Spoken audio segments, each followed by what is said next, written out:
Have you ever wanted to do this to a room in your house?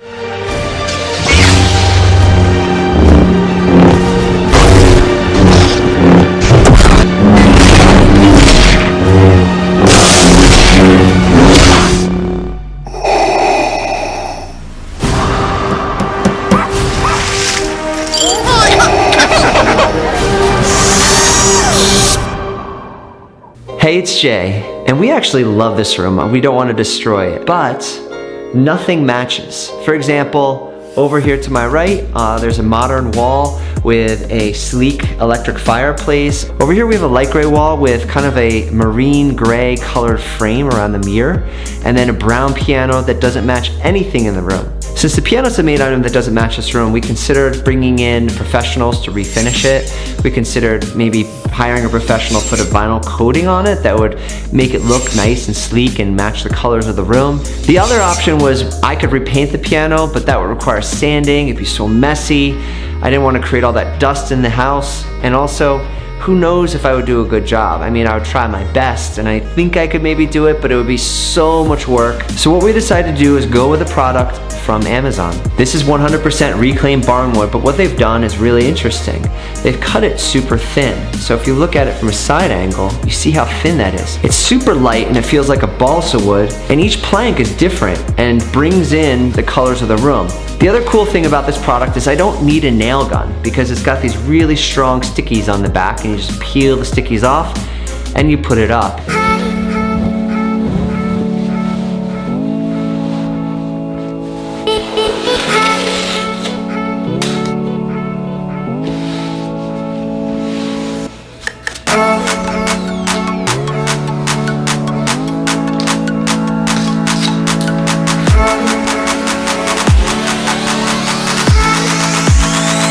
Today I'm going to be painting the frame with an interior semi-gloss enamel that's a ultra pure white. It's going to match all the baseboards in the house.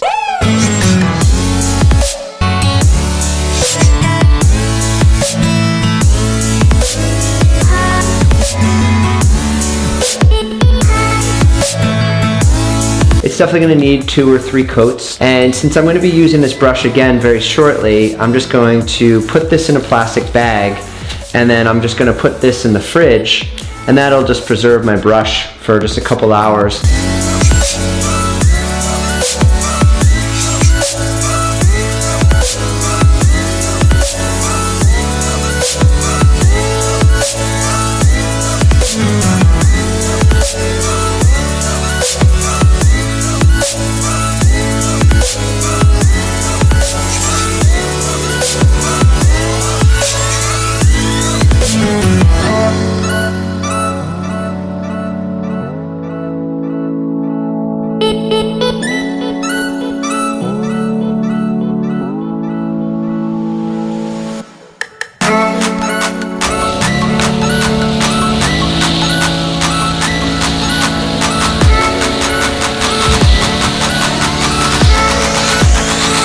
We're ready to get started on the wall. We've picked out our first piece, and basically we're just going to start in the bottom left-hand corner, and we're going to work our way up and over. And what I'm going to have to do is cut out custom pieces with the jigsaw if we hit an outlet or something like that. The good thing is the boards are so thin, they'll just slide right under, and then we'll be able to screw right into them. We have a staging area set up behind us. We're just vacuuming all the boards off and piecing them together as we get them ready to go on the wall.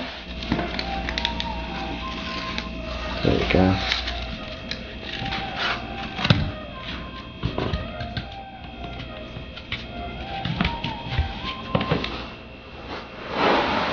Good. Alright, so far we're making quite a bit of progress. We did encounter one issue so far. Originally we were going to leave this open, and we thought we'd come back to it, but I'm afraid that if we get really far and we stick all these on and a piece doesn't fit, I mean, I guess we either have to trim it down or have to do something to get it in there. Make my marks on either side, like so. I want this to fit right behind, so I'm going to kind of just do a, probably not the best measuring method. I could get my tape measure out, but...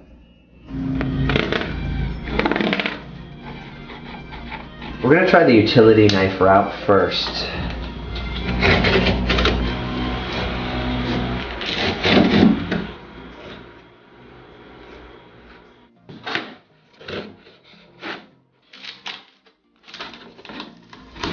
slide it in like this. We're gonna slip it over, let's see, like that.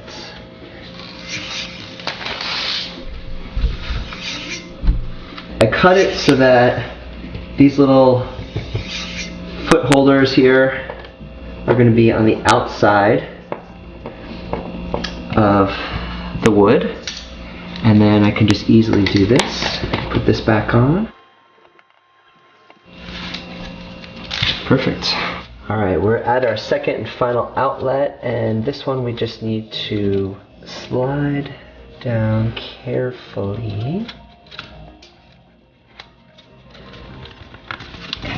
Is it good? Yeah, it's good on this end. Okay. Perfect. Okay. Awesome. I like that you can put the outlet covers right back on.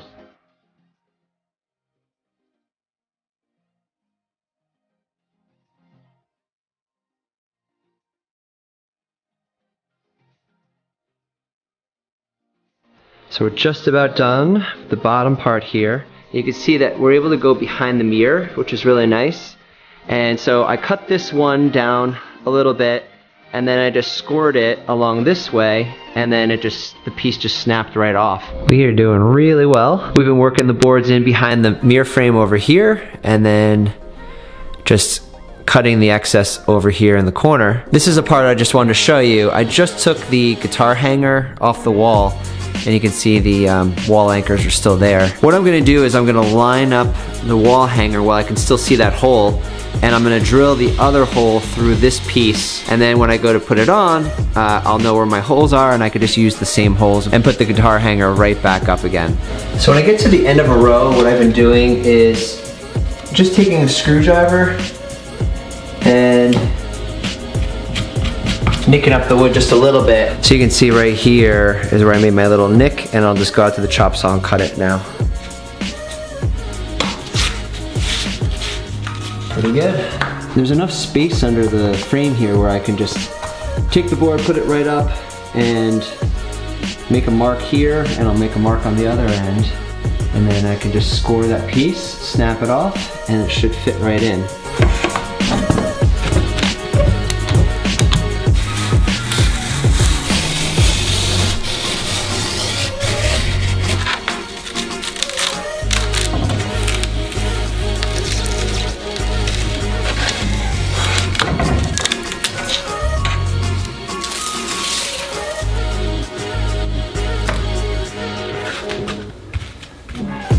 What I'm going to do is hold this up, and this is going to tuck under right about here. So I can see it's going to come up to about there. I'm going to mark that. I'm going to use the chop saw to cut this down, and then I'll have another line score over here, and then I'll just snap this piece off.